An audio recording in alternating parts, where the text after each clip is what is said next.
agus fáilte an go mór agus fáilte an roh in air tomorrow.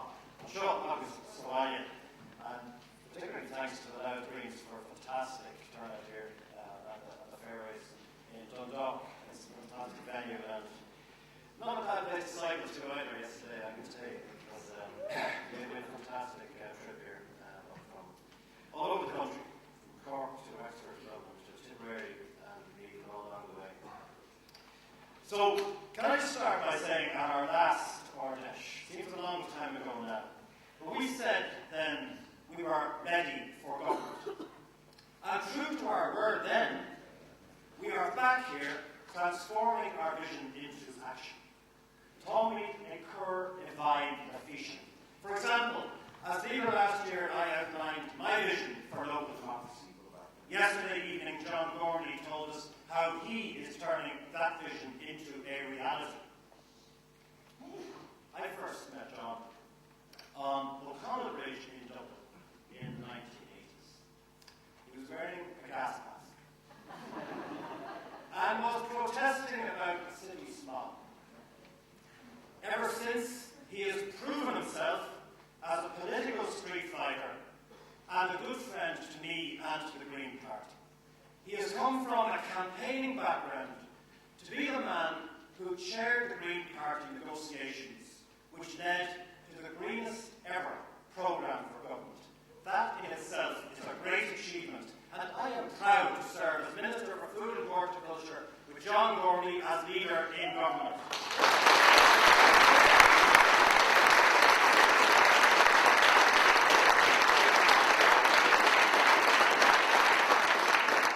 On that historic day in the Mansion House, when we, Green Party members, decided to enter government, I said that it was the happiest day of my life.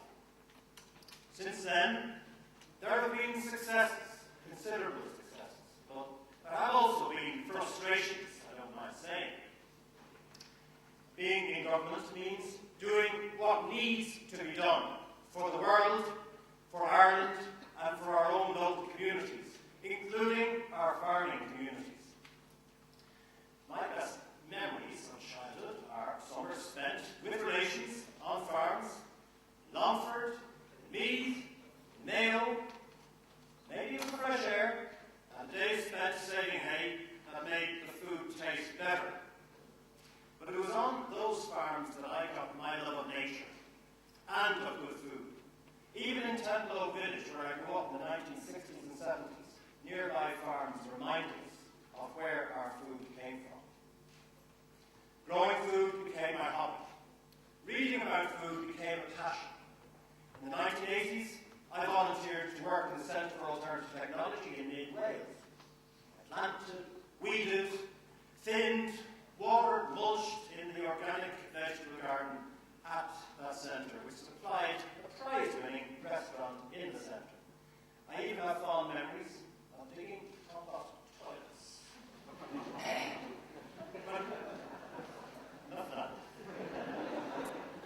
But in 1988, I drove the establishment of Sonarta in County Meath, a visitor centre which demonstrates organic growing and how to live a comfortable life using less fossil fuels.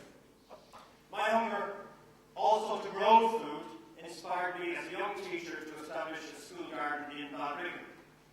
I attended courses at Montunnetboss, the Organic Centre, and visited our seed savers, and I'm glad they're here today, getting to know farmers not just in Fingal, in my own constituency, but all over Ireland.